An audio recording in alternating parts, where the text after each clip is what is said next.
नमस्कार आपका आज वीडियो में। और आज वीडियो में लेकर आए, इसका टाइटल है how India is building Asia's biggest airport, जेवर इंटरनेशनल एयरपोर्ट। तो चलिए जानते हैं इस वीडियो में, लेकिन से पहले इस वीडियो चैनल का विजुअल लिंक आपको हमारी वीडियो के डिस्क्रिप्शन मिल जाएगा। सब्सक्राइब कर, लाइक, शेयर को फॉलो करेंगे चैनल को। उसके अलावा लोग चैनल का इंस्टाग्राम लिंक भी हमारी वीडियो के डिस्क्रिप्शन मिल जाएगा। सब्सक्राइब कर, लाइक, शेयर को फॉलो करें। चलिए देख लेते हैं ये वीडियो। इंडिया में बनने जा रहा है पूरे एशिया का सबसे बड़ा airport, the Noida international airport, जो कि अभी दिसंबर 2024 से ऑपरेशनल भी हो जाएगा। यस, ये मेगा स्ट्रक्चर इतना ह्यूज होने वाला है कि चाइना के फिलहाल के biggest airport Beijing capital international airport को भी पीछे छोड़ देगा। और इसका बजट कितना है जानते हो? A whopping 30,000 crores। अब इस पूरे डेवलपमेंट से सभी बहुत ही खुश हैं, और खुश तो मैं भी हूं, लेकिन मुझे पर्सनली ना इसमें दो बहुत बड़े प्रॉब्लम्स दिखाई दे रहे हैं। पहली बात, एशिया का बिगेस्ट और वर्ल्ड का 4th लार्जेस्ट ये एयरपोर्ट इंडिया के कोई मेट्रोपॉलिटन सिटी में नहीं, बल्कि जेवर नाम के एक छोटे से गांव में बन रहा है। ओके, कनेक्टिविटी नहीं है इतनी क्या? और दूसरी बड़ी प्रॉब्लम, ये मैप जरा देखो। ये नया एयरपोर्ट इंडिया के सबसे बड़े एयरपोर्ट आईजीआई एयरपोर्ट से सिर्फ 72 किलोमीटर की ही दूरी पर बन रहा है। अब इतने पास पास दो इतने बड़े बड़े एयरपोर्ट्स आखिर क्यों चाहिए भाई? एंड वो भी यूपी जैसे एक स्टेट में जहां पर ऑलरेडी 4 इंटरनेशनल एयरपोर्ट्स बन चुके हैं। सो एक स्टेट में 5 बड़े इंटरनेशनल एयरपोर्ट बनाने की आखिर क्या जरूरत है? दैट टू 30,000 करोड़ रुपीस खर्च करके। 30,000 करोड़, ये अमाउंट कितना होता है आपको पता है? एक मणिपुर जैसे पूरे स्टेट का टोटल बजट के बराबर है ये, और सिक्किम जैसे स्टेट के एनुअल बजट से ऑलमोस्ट 3 गुना ज्यादा। इतने सारे पैसे सरकार खर्च कर रही है सिर्फ एक एयरपोर्ट बनाने में। क्या गवर्नमेंट हम जैसे मिडिल क्लास लोगों के पैसों को बर्बाद कर रही है? वेल, मैं कहूंगा यूपी गवर्नमेंट ने एग्जैक्टली वही जगह चुनी है एयरपोर्ट बनाने के लिए, जिसके पीछे उन्होंने एक बड़ा सा मास्टर प्लान सेट करके रखा। सो आज की इस वीडियो में डिटेल में हम बात करेंगे इंडिया में बनने जा रहे एशिया के सबसे बड़े एयरपोर्ट जेवर एयरपोर्ट की, एंड ऐसी कौन सी चीजें हैं जो इस एयरपोर्ट को स्पेशल बनाती है, और वो मास्टर प्लान आखिर क्या है। क्या ये एयरपोर्ट यूपी को और इन टर्न हमारे देश की इकोनॉमी को बढ़ा सकता है क्या ये एयरपोर्ट इंडिया को 2040 तक एक डेवलप कंट्री बनाने में हेल्प कर सकता है क्या? Let's discuss in our today's video. So November 25, 2021 को पीएम मोदी और सीएम योगी आदित्यनाथ जी ने जेवर एयरपोर्ट का भूमि पूजन किया, जिसे 2.5 लाख लोगों ने अटेंड किया। इस एयरपोर्ट में ऐसा क्या है जो इसके अराउंड इतना हाइप क्रिएट हो रहा है? वेल, इसका मेन रीजन है ज्यूरिच इंटरनेशनल एयरपोर्ट का जेवर एयरपोर्ट में इन्वॉल्वमेंट। अक्टूबर 7, 2020 में एक एग्रीमेंट साइन हुआ, जिसमें जेवर एयरपोर्ट को बनाने की जिम्मेदारी दी गई स्विट्जरलैंड के ज्यूरिच एयरपोर्ट को, जिसे यूरोप का बेस्ट एयरपोर्ट माना जाता है। पिछले 20 सालों से Zurich airport has been voted as the best airport by international users, और इसीलिए जेवर एयरपोर्ट को भी वर्ल्ड क्लास बनाने के लिए इन्हें ही चुना गया। इसमें कुछ यूनिक क्वालिटीज होने वाली है जो इस एयरपोर्ट को स्पेशल बनाएगी। पहले कि जेवर एयरपोर्ट में 6 रनवेज होंगे, जो कि डेली 1000 से ज्यादा फ्लाइट्स को एकोमोडेट कर सकेंगे। And if we compare to the world's largest airport जो कि रियाद में है, उसमें भी 6 ही रनवे है आज के तारीख में। So you can imagine the magnitude of this airport and the hype it will create internationally for India. दूसरी चीज जो इसे स्पेशल बनाती है वो होगा इसके टर्मिनल्स का इंफ्रास्ट्रक्चर, जिसे टाटा ग्रुप जैसी ट्रस्टेड ब्रांड बना रही है। And it will be a mix between Indian and Swiss infrastructure. और इतना ही नहीं, दुनिया के उन चुनिंदा एयरपोर्ट्स में से ये एक होगा जहां पर कॉन्टैक्टलेस फैसिलिटीज मौजूद हो। आसान भाषा में अगर बोलूं तो ये एयरपोर्ट पूरी तरीके से डिजिटलाइज्ड और पेपरलेस होगा, जहां पर पैसेंजर्स को बोर्डिंग पास और टिकट्स जैसे चीजों के लिए लाइन में नहीं लगना पड़ेगा, और उनका ट्रैवल एकदम हैसल फ्री होगा। तीसरी चीज जो इस एयरपोर्ट को और भी स्पेशल बनाती है वो है कि जेवर एयरपोर्ट में इंडिया की largest state of art cargo facilities होगी, जहां पर पूरा का पूरा एक टर्मिनल इंपोर्ट और एक्सपोर्ट के लिए डेडिकेटेड होगा। इन शॉर्ट, ये इंडिया का सबसे बड़ा ट्रांसपोर्टिंग हब बनेगा। सो अब अगला सवाल आता है कि इंडिया को आखिर इस एयरपोर्ट की जरूरत ही क्या है? इंडिया एक डेवलपिंग नेशन है जहां पर बहुत सारे प्रॉब्लम्स है। इतना खर्चा करके इस एयरपोर्ट की हमें वाकई में जरूरत भी है क्या? एंड ऑल्सो, जैसे हमने पहले भी डिस्कस किया कि इंडिया का सबसे बड़ा एयरपोर्ट आईजीआई एयरपोर्ट महज 72 किलोमीटर की दूरी पर तो है। तो ये जेवर एयरपोर्ट स्पेसिफिकली कौन सा अलग पर्पस सर्व करने वाला है? तो देखो, जेवर एयरपोर्ट बनाने के पीछे का रीजन ना एक्चुअली में क्वाइट इंटुइटिव है। देखो, इंडिया में नंबर ऑफ पैसेंजर्स जो है ना वो तेजी से बढ़ रहे हैं। भूलो मत, इंडिया एक डेवलपिंग कंट्री है, और जिस तरीके से इंडिया की इकोनॉमी बढ़ रही है, लोगों की स्पेंडिंग पावर भी बढ़ रही है। और जहां पर अब तक सिर्फ हैंडफुल परसेंटेज ऑफ लोग एयरप्लेन से ट्रैवल करते थे, अभी ये संख्या रैपिडली ग्रो हो रही है। According to Economic Times, India में एयर पैसेंजर्स की संख्या लास्ट ईयर से 8.34% बढ़कर 15.2 करोड़ हो गई। और इसी बढ़ते पैसेंजर्स की प्रॉब्लम को पहले से ही भांपकर इसे काउंटर करने के लिए we need more airports and bigger ones. अब कुछ ऐसे स्पेसिफिक रीजंस है जिसके वजह से सिर्फ जेवर को ही चुना गया एयरपोर्ट बनाने के लिए। Number 1, decongestion of IGI airport. पहला और मेन रीजन है IGI एयरपोर्ट का लोड कम करना। 6 घंटे से मेरे 2 बच्चे बैठे हैं। Oh God.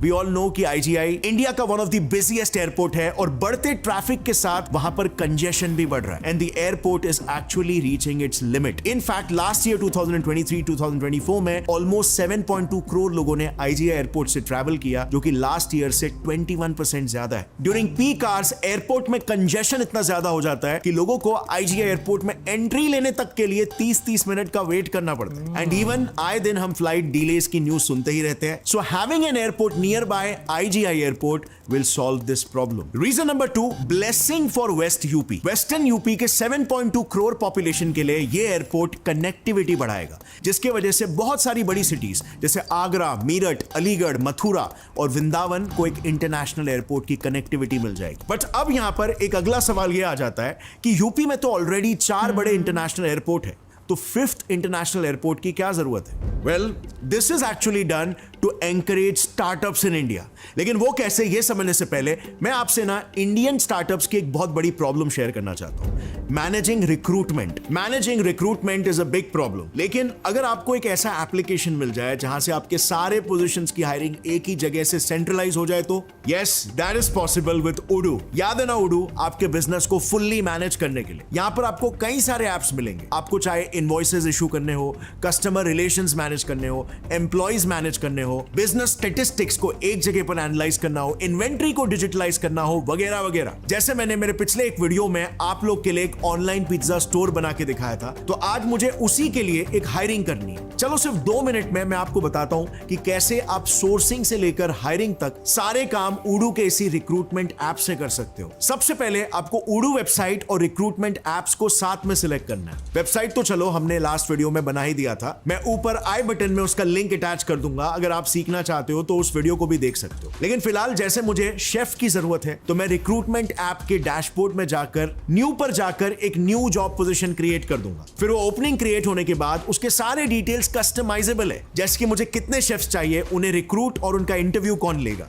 इसके बाद अपना जॉब ओपनिंग भी क्रिएट हो गया। इसी तरह मुझे जिन भी पोजीशंस के लिए हायरिंग करनी है वो ओपनिंग में क्रिएट कर सकता हूं, और ये आप यहीं से as well as website app से भी कर सकते हो। अब इसके बाद पोजीशन पर क्लिक करने पे आपको उस जॉब के एप्लीकेंट्स का ऐसा डैशबोर्ड दिख जाएगा जहां पर रिक्रूटमेंट के कई सारे स्टेजेस होंगे जो भी एडिटेबल है। जैसे for example food testing interview. अभी मान लो आज आपको एक न्यू एप्लीकेशन आता है for chef role, Nikhil Dave. So आप उसके सारे बेसिक डिटेल जैसे name, email, phone, educational details वगैरह फिल कर सकते हो, और यहीं से आप एक इनिशियल इवैल्यूएशन भी डाल सकते हो, उसके स्किल्स के हिसाब से टैग्स डाल सकते हो, एंड ऑफ कोर्स उसकी expected salary and propose salary भी। आप सीवी अपलोड भी कर सकते हो। ऑल्सो आप कुछ नोट्स भी लॉक कर सकते हो, कहीं आप भूल ना जाओ। जैसे अगर कैंडिडेट कह रहा है कि 3 महीने नोटिस पीरियड है, तो वो आपने लॉक कर दिया। फिर यहीं आप कैंडिडेट के साथ कोई भी एक्टिविटी भी स्केड्यूल कर सकते हो, जैसे 3 डेज के बाद एक फॉलो अप कॉल लेना वगैरह। अब ये सब होने के बाद जैसे ही आप ऐप से बाहर डैशबोर्ड में आओगे, आपको दिख जाएगा एक एप्लीकेशन, और इसी के साथ ही आप यहीं से ही एक्टिविटीज और कैंडिडेट्स का ओवरव्यू भी ले सकते हो। ये तो हुई मैनुअल एंट्री, लेकिन इसके अलावा भी ऐसे जितने भी एप्लीकेशंस आते जाएंगे, भले आपके वेबसाइट के थ्रू या कोई भी पोर्टल के थ्रू, सब कुछ इस फर्स्ट स्टेज न्यू में ही दिखेंगे,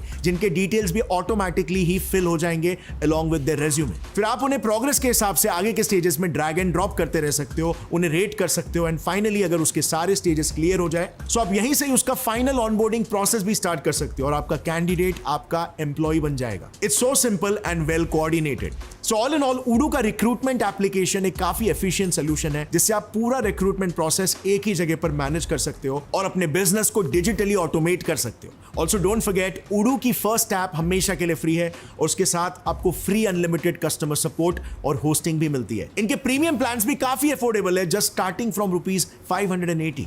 सो check out, link is in the description. UP का पहला इंटरनेशनल एयरपोर्ट लखनऊ एयरपोर्ट यहां पर है। और अगर हम बाकी के 3 इंटरनेशनल एयरपोर्ट्स को देखें, जो है वाराणसी एयरपोर्ट, अयोध्या एयरपोर्ट और कुशीनगर एयरपोर्ट, सो ये सारे एयरपोर्ट्स यूपी के ईस्ट साइड को कवर करते हैं। But what about west UP? यहां की पॉपुलेशन सिर्फ आईजीआई एयरपोर्ट के भरोसे छोड़ दी जाए? वेल, ऐसे ही तो चल रहा था अब तक। ये आईजीआई एयरपोर्ट रिलेटिवली कितना दूर है? चलो इस इनकन्वीनियंस को एक एग्जांपल के थ्रू समझते हैं। सपोजेडली आप अलीगढ़ में रहते हो और आपको किसी बहुत इंपॉर्टेंट काम के लिए मुंबई जाना है, तो आपके पास 2 ऑप्शंस है। पहला ऑप्शन लखनऊ एयरपोर्ट, जो कि 5.5 घंटे दूर है आपके घर से, और दूसरा दिल्ली का आईजीआई एयरपोर्ट, जो कि 3.5 घंटे की दूरी पर है। और यहां तो दिल्ली के ट्रैफिक से भी गुजरना होगा, जो सबको मालूम है कितना भयानक हो सकता है। बट जेवर में एयरपोर्ट बनने से अब ये प्रॉब्लम सॉल्व हो जाएगी, क्योंकि अलीगढ़ की जेवर एयरपोर्ट से दूरी सिर्फ 1.5 घंटे की होगी, जो कि पहले नियरेस्ट एयरपोर्ट आईजीआई एयरपोर्ट से 3.5 घंटे की थी। और फिर अगर हम देखें जेवर से मुंबई की फ्लाइट, तो उसका भी टाइम होगा सिर्फ 2 घंटे। इन शॉर्ट, जितना टाइम पहले अलीगढ़ से दिल्ली जाने में लगता था, इस एयरपोर्ट की वजह से उतने ही टाइम में अलीगढ़ से मुंबई आप पहुंच जाओगे। और इस एयरपोर्ट से बाय द वे सिर्फ वेस्ट यूपी नहीं, बल्कि हरियाणा के फरीदाबाद और पलवल जैसे एरियाज को भी बहुत बेनिफिट मिलेगी। नंबर 3, स्ट्रेटेजिक लोकेशन ऑफ जेवर। सो जेवर एक गांव है।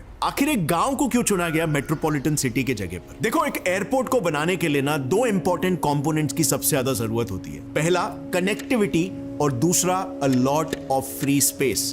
एंड जेवर के पास दोनों भी है। गांव होने की वजह से जेवर के आसपास बहुत सारी स्पेस खाली है, जो इतने बड़े एम्बिशियस प्रोजेक्ट के लिए नीडेड है। इसके ऊपर एक और एक रीजन है जो जेवर को एक एडेड बेनिफिट देता है, वो है उसकी लोकेशन। जेवर यूपी, दिल्ली और हरियाणा के एकदम बॉर्डर के पास लोकेटेड है, जिससे जेवर की तीनों स्टेट से अच्छी कनेक्टिविटी है। और यही यूनिक लोकेशन जेवर को इस एयरपोर्ट के लिए आइडियल बनाता है। और सिर्फ इतना ही नहीं, जेवर airport Dadri multi modal logistic hub से भी सिर्फ 90 किलोमीटर्स की ही दूरी पर है। अब यह बेनिफिट इसीलिए इंपॉर्टेंट है क्योंकि रिसेंटली गवर्नमेंट ऑफ इंडिया ने एक इनिशिएटिव लिया है, जिससे इंडिया में मल्टी मॉडल लॉजिस्टिक हब्स बनाए जाएंगे और वो इंडिया के सारे मेजर इंडस्ट्रियल कॉरिडोर से कनेक्टेड होंगे। So this will definitely benefit our industries as well. और यही रीजन भी है कि जेवर एयरपोर्ट के इनॉग्रेशन के टाइम पर पीएम मोदी ने इसे logistic gateway of northern India बोला था। देखो, अगर सिंपल टर्म्स में बोले तो मल्टी मॉडल लॉजिस्टिक हब्स वो होंगे जहां पर एक पर्टिकुलर एरिया के गुड्स की स्टोरेज और ट्रांसपोर्टेशन होगी। और जैसे कि हमने पहले जाना, जेवर एयरपोर्ट में इंडिया का सबसे बड़ा integrated multi modal cargo hub होगा, जिसके थ्रू यूपी में उगने वाले शुगर केन्स और बहुत सारे लोकल प्रोडक्ट्स को वर्ल्ड वाइड इजीली एक्सपोर्ट किया जा सकेगा। ये इनिशिएटिव यूपी गवर्नमेंट के 1 डिस्ट्रिक्ट 1 प्रोडक्ट पॉलिसी के साथ भी हैंड इन हैंड जाएगा और मेक श्योर करेगा कि यूपी के अलग अलग राज्य संपन्न बन सके। इससे UP basically directly world wide supply chain का एक हिस्सा बन जाएगा, जिसका बेनिफिट यूपी के हर छोटे छोटे किसान को भी मिलेगा। इसके साथ ही जेवर एयरपोर्ट इंडिया के मेजर हाईवे से भी कनेक्टेड है, जैसे for example Yamuna expressway highway और दिल्ली मुंबई एक्सप्रेसवे, जो इसे इजीली एक्सेसिबल बनाता है। अब बात करते हैं स्ट्रेट फॉरवर्ड मुद्दे की। इस एयरपोर्ट के आने से इंडिया और इंडियंस को बेनिफिट क्या मिलेगा आखिर? So number 1, employment generation. देखो, अभी रिसेंटली हुए इलेक्शंस में हम सभी ने देखा कि यूपी में बीजेपी के इतने पुअर परफॉर्मेंस के पीछे एक मेजर रीजन था वहां की अनएम्प्लॉयमेंट भी। और एग्जैक्टली इसी टॉपिक पर कि क्यों अयोध्या में राम मंदिर बनने के बावजूद बीजेपी का परफॉर्मेंस इतना खराब था, इस पर हमने एक डिटेल्ड एनालिसिस वाला वीडियो ऑलरेडी बना रखा है, जो आप इस वीडियो के बाद यहां पर लेफ्ट साइड पे आई बटन पे क्लिक करके देख सकते हो। इसमें हमने जाना था कि अनएम्प्लॉयमेंट एक मेजर रीजन था और उसी के तरफ एक सोल्यूशन है ये Jewar airport. According to former civil minister Jyotiraditya Scindia, Jewar airport की वजह से 1 लाख जॉब्स क्रिएट होंगे, जो कि डेफिनेटली आसपास के यूथ के लिए एक ब्लेसिंग साबित होगा। In terms of just employment, we're going to be looking at over 1 lakh people employed in this particular airport, the Noida International Airport at Jewar. Secondly, it will attract a lot of industries to UP. UP के CM Yogi Adityanath ji ने फरवरी 2023 में global Uttar Pradesh summit organise किया था, जिसमें उनका main motive था कि इंडस्ट्रियलिस्ट यूपी में इन्वेस्ट करे, and to be honest investments हुए भी। लेकिन जेवर एयरपोर्ट पोटेंशियली और भी इंडस्ट्रियलिस्ट और एमएनसीज को अपने तरफ अट्रैक्ट करेगा यूपी में इन्वेस्ट करने के लिए। ऑफिशियल एस्टिमेट्स के हिसाब से जेवर एयरपोर्ट की वजह से यूपी में 35,000 करोड़ का इन्वेस्टमेंट हो सकता है, जो कि यूपी की इकोनॉमी को बहुत बूस्ट करेगा। और इसके अलावा यह भी हम सभी को पता है कि सीएम योगी बहुत समय से यूपी में एक पैरेलल फिल्म इंडस्ट्री बनाने की कोशिश कर रहे हैं जो कि बॉलीवुड को टक्कर दे पाएगा और जिसके लिए वो फिल्म मेकर्स को 2 करोड़ की हेवी सब्सिडीज तक प्रोवाइड कर रहे हैं। बट अब तक due to less connectivity film makers were not showing that much interest. But अब नोएडा फिल्म सिटी की एयरपोर्ट से ऑलमोस्ट 50 किलोमीटर की दूरी की वजह से बहुत सारे फिल्म मेकर्स यूपी की तरफ अट्रैक्ट हो सकते हैं। Next benefit, it will revive greater Noida's real estate. काफी कम लोग ये जानते हैं कि ग्रेटर नोएडा में एक्चुअली में बहुत सारी घोस्ट कॉलोनीज बन चुकी है। अब घोस्ट कॉलोनीज का मतलब होता है बेसिकली बिल्डर्स ने न्यू फ्लैट्स तो बना लिए लेकिन वो खाली पड़े हुए हैं क्योंकि ग्रेटर नोएडा हमेशा से सेपरेटेड सा था बाकी के एनसीआर रीजन से, जिसके वजह से वहां पर एमेनिटीज लाइक मॉल्स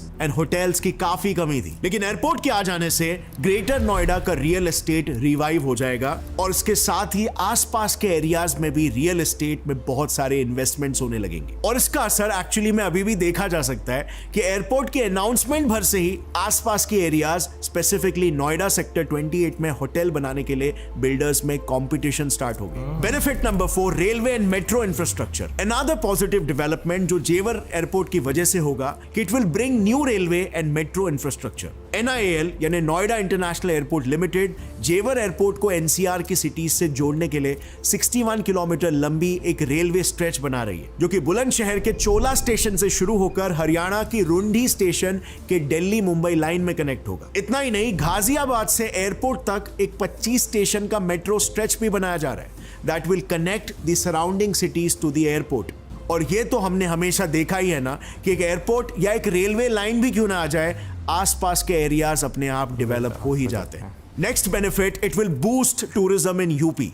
हमने अक्सर सुना है कि अयोध्या में श्री राम और मथुरा वृंदावन में कृष्ण भगवान विराजते हैं। सो टूरिज्म के लिए भी अपनी लोकेशन की वजह से अयोध्या एयरपोर्ट की ही तरह जेवर एयरपोर्ट मथुरा वृंदावन को पूरे भारत से कनेक्ट कर देगा जो कि जेवर एयरपोर्ट से सिर्फ 1 घंटे की ही दूरी पर होगा, जिसकी वजह से यूपी में रिलीजियस टूरिज्म बहुत बढ़ेगा। मथुरा वृंदावन के साथ साथ जेवर एयरपोर्ट 7 वंडर्स में से ताजमहल को भी पूरी दुनिया से कनेक्ट कर देगा, making tourism more accessible even in Agra. So definitely ये सारे एक्सपेक्टेशंस है जेवर एयरपोर्ट से। लेकिन क्या आपको लगता है कि ये एयरपोर्ट इंडिया में इतना इकोनॉमिक डेवलपमेंट ला सकता है? अगर स्ट्रिक्टली हम फाइनेंसेस और रिटर्न ऑन इन्वेस्टमेंट की बात करें, क्या spending 30,000 crore on this airport is worth it? और अगर ये एयरपोर्ट रिटर्न ऑन इन्वेस्टमेंट लाएगा तो आखिर कितना समय लगेगा? 5 साल, 10 साल, 15 साल या 25 साल? नीचे कमेंट्स में मुझे बताना अपना ओपिनियन। बट एक बात तो फॉर श्योर है कि India definitely needs to level up, क्योंकि हाल ही में अगर आप करंट जियोपॉलिटिकल डायनामिक्स देखोगे तो एक मल्टीपोलर वर्ल्ड क्रिएट हो रहा है। और ऐसे में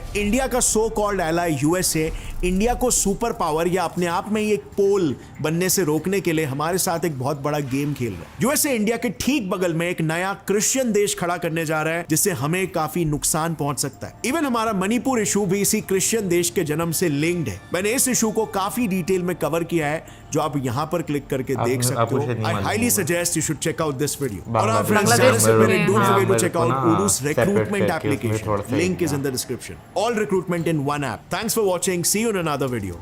तब तक के लिए टेक केयर, जय हिंद। यार एक चीज़ जो है मैंने खुद विटनेस की है कि जैसे जैसे देश में जो है ना विकास होता है तो आपकी जो है ना ज़रूरतें बहुत सारी चीज़ों को जो है वो लेकर बढ़ जाते हैं। नो डाउट आपके एक्सपेंस भी बढ़ते हैं, आपके जो मैं कहूँगा कि ऊपर होने जो तनकीद होती है डिफरेंट लोगों की तरफ से वो भी जो है बढ़ती है। लेकिन मेरा ख्याल है कि भाई टाइम के साथ साथ जो है ना वो डिसीजन मेकिंग कर लेना, चीज़ों को जो है हैंडल कर लेना बहुत ज़्यादा ज़रूरी होता है। और अभी जैसे ये तो चले कुछ क्लिप्स मैंने देखे हैं और कुछ क्लिप्स मैंने इंस्टाग्राम पर भी जो है, क्योंकि रील्स जब वायरल होती हैं तो पूरी दुनिया में जो है वो देखी जाती हैं, तो उस पर भी मैंने चीज़ ये देखी है कि भाई जब फ्लाइट्स डिले होती हैं तो लोग जो है वो काफ़ी ज़्यादा जो है वो वलवला जो है वो करते हैं। इवन के बीच में जो एक आदमी दिखाया था भागता हुआ था, बाद में से अरेस्ट भी कर लिया गया था। वो आई गेस 1 घंटा हो गया था जहाज़ में बैठे हुए, तो वो शायद कोई डिले हो गया था, कोई इशू हो गया था, उसकी वजह से जो है वो हुआ था। लेकिन हाँ भाई जब नया इंटरनेशनल एयरपोर्ट बनेगा तो नो डाउट शहर के अंदर तो एक ट्रैफिक का दबाव कम होगा, लेकिन एयर ट्रैफिक जो है उसे भी कंट्रोल करने में गवर्नमेंट को और जो डिपार्टमेंट है काफ़ी ज़्यादा हेल्प मिलेगी। बिल्कुल। और मौजम ने भी जो बात की इस बात को मतलब, और जो हम लोगों ने वीडियो क्लिप देखा है इसको देखकर तो मुझे लग रहा है हमें तो बड़ा पेशेंस है। लाइक 1-1.5 घंटा तो हम भी डिले, हमारी फ्लाइट अगली मिस हो गई थी, लेकिन हम लोगों ने कुछ इस तरह की हरकतें नहीं की थी। हमारे साथ तो एक अलग ही सीन वही तो बात करी, इतना अजीब सा। लेकिन मुझे लगता है कि लोगों को फिर भी थोड़ा पेशेंस दिखाना चाहिए। आई मीन आपको बात करनी चाहिए, मुझे लगता है इस तरह से मारपीट नहीं करनी चाहिए। दूसरा मैं बोलूंगी कि मैंने इस तरह के वैसे वीडियो क्लिप्स नहीं देखे कि लाइक जैसे वो भागते हुए IGI नहीं के अंदर की वो बात कर रहे थे कि जिस तरह से पी कार्ड्स होते हैं और इतना ज्यादा रश हो जाता है कि लोगों को 30-30 मिनट्स तक वेट करना पड़ता है एंटर होने के लिए। आपने असल में एयर ट्रैफिक कंट्रोल जो एक ऐप है उस पे शायद आपने देखना है समटाइम्स, क्योंकि मैं वैसे ही जब कभी, अब तो नहीं खैर, बड़ी देर पहले जो है मैं एक तरह का वेला बैठा होता था, कुछ करने को नहीं था होता, तो मैं वो ऐप ओपन करके देखता था। समटाइम इस तरह होता है कि जहाज को जो है ना अगर नीचे क्लियरेंस नहीं है, आपको 20-25 मिनट हवा में ही वो गोल चक्कर जो है वो घुमाते जो है वो रहते थे। तो फ्यूल का देखो ना कितनी बर्बादी होती है। बर्डन, फिर उसके बाद जो है भाई कोई इमरजेंसी हो जाए, कुछ हो जाए, तो वो काफ़ी ज़्यादा आपको रहता है। तो मेरा ख्याल है कि भाई इंटरनेशनल एयरपोर्ट जो है ना वो बनना जो है वो काफ़ी ज़्यादा जो है डेवलपमेंट जो है वो लेकर आते हैं। जेवर की अगर बात की जाए, अभी बेशक वो गांव है, हो सकता है आने वाले शहर में जो है वो बहुत सारे टाइम में वो शहर बन जाए और बहुत सारे आसपास के जो है जो डेवलप्ड जगहें हैं उनको जो है वो एक तरह का कंपटीशन दे। बिल्कुल होगा, क्योंकि भाई जहाँ जहाँ पर भी आपको ऐसी कोई सुविधा देखने को मिलती है आपको बहुत जल्दी वहाँ पर डेवलपमेंट होने को नज़र आती है। क्योंकि अगर हम लोग यहाँ पर भी बात करें, हालांकि पाकिस्तान में तो इतना ज़्यादा एयर ट्रैफिक तो आपको देखने को नहीं मिलती, क्योंकि ना तो टूरिज्म बहुत ज़्यादा, ना लोगों की परचेजिंग पावर इतनी ज़्यादा कि लोग जो है वो लोकल जो है वो बहुत ज़्यादा ट्रैवल करें। बट फिर भी मैंने ये चीज़ नोटिस ज़रूर की है कि जिस साइड पर एयरपोर्ट्स बने हैं वहाँ पर पहले बिल्कुल ही एक आप कह लो कि एक खाली जगह होती थी कि लोगों इतनी ज़्यादा पॉपुलेशन आपको देखने को नहीं मिलती थी, बिल्डिंग्स वगैरह कुछ भी नहीं। लेकिन मैं कहूँगी कि विद इन ईयर आपको वहाँ पर बहुत ज़्यादा चेंज जो है वो देखने को मिल गया। सो अगर हम लोग इंडिया की बात करें तो इंडिया में आपको टूरिज्म बहुत ज़्यादा देखने को मिलता है। अब क्योंकि जो जैसे मोदन बोला कि विकास हो रहा है कंट्री में, तो डेफिनेटली लोगों की परचेजिंग पावर जो है वो ज़्यादा हो रही है। लोग जो है ज़्यादा से ज़्यादा डोमेस्टिक फ़्लाइट्स भी यूज़ करते हैं। और मुझे ये चीज़ बड़ी अच्छी लगी है गवर्नमेंट की कि गवर्नमेंट ने एक ऐसा पॉइंट चूज़ किया है जहाँ पर कनेक्टिविटी डिफरेंट पॉइंट्स पर आपकी बड़ी इजीली हो जाएगी और टाइम सेविंग रहेगी। तो मुझे लगता है कि अगर गवर्नमेंट इतना पैसा जो स्पेंड कर रही है उससे एक तो जो रेवेन्यू तो जनरेट होगा, लोगों को एम्प्लॉयमेंट भी मिलेगी, लेकिन अगर हम लॉजिस्टिक की भी बात करें तो लॉजिस्टिक का भी बहुत ज़्यादा फ़ायदा होगा। क्योंकि अगर देखा जाए तो ये भी एक बहुत आप कह लो कि ऐसा मोड है जिसमें आपको रेवेन्यू जनरेट होता है। यार उसके साथ साथ एक और चीज़ जो है ना, आप देखें ना कि गवर्नमेंट अगर पैसा इन्वेस्ट कर रही है तो वहाँ से वो पैसा जो है वो निकालेगी भी। और उसके साथ साथ ना मुझे एक और चीज़ है ना कि देखें यार, अगर आप शहर से इतना दूर एक एयरपोर्ट बना रहे हैं ना तो आप उसे कनेक्ट भी कर रहे हैं। जैसे हाईवेज तो वहाँ से ऑलरेडी जो है वो गुजर है, लेकिन उसके साथ साथ आपने जो है उसमें ये भी प्रपोज किया कि मेट्रो के साथ साथ आपको रेल लिंक जो है वो भी मिलेगा। तो उससे एक और फायदा होगा कि भाई, क्योंकि जो बीच में एक मैप दिखाया है रेल लिंक का,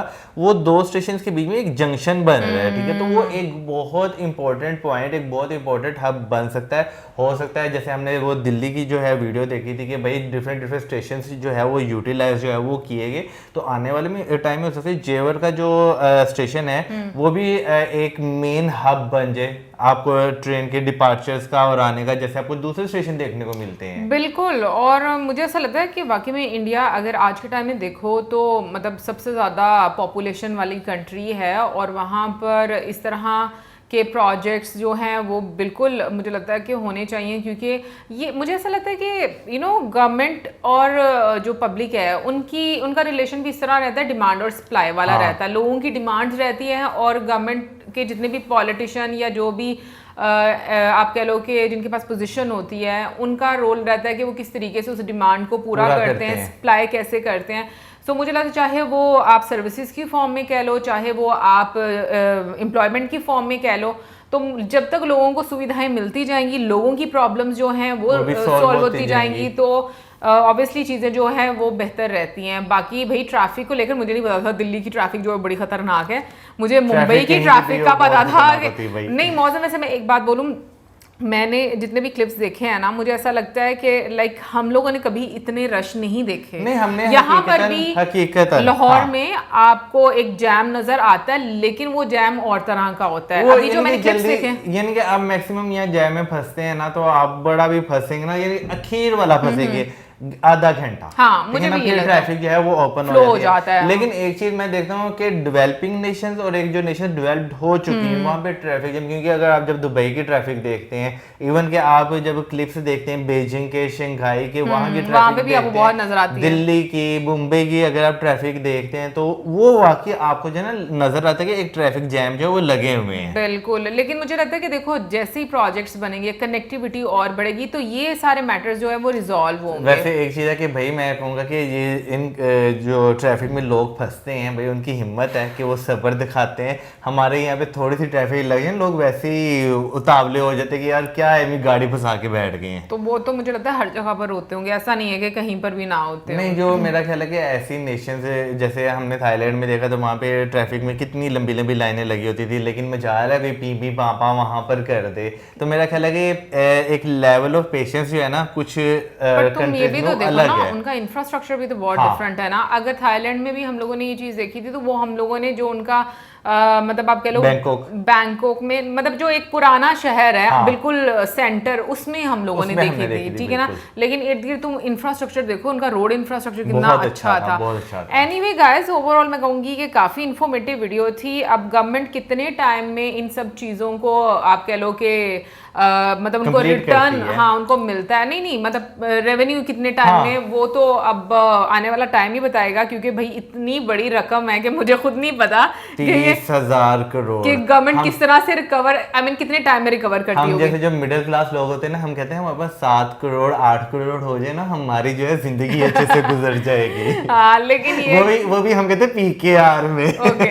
लेकिन ये कि जो लास्ट वाला था जो उन्होंने क्रिश्चियन कंट्री वाला उन्होंने बताया, तो मुझे याद आ गया, हमने प्रशांत धवन सर की वीडियो देखी थी, तो उसमें जिक्र हुआ था म्यांमार के बॉर्डर पे, बांग्लादेश के बॉर्डर पे एक कंट्री जो है वो बनाने की कोशिश कर रहे हैं, क्योंकि अमेरिका ने जो बांग्लादेश है उससे एयरबेस मांगी थी, तो उन्होंने इनकार कर दिया। खैर एनीवे, अब देखेंगे भाई, जियो पॉलिटिक्स में तो बहुत सारी चीजें होती हैं, आने वाले टाइम में क्या क्या देखने को मिलेगा।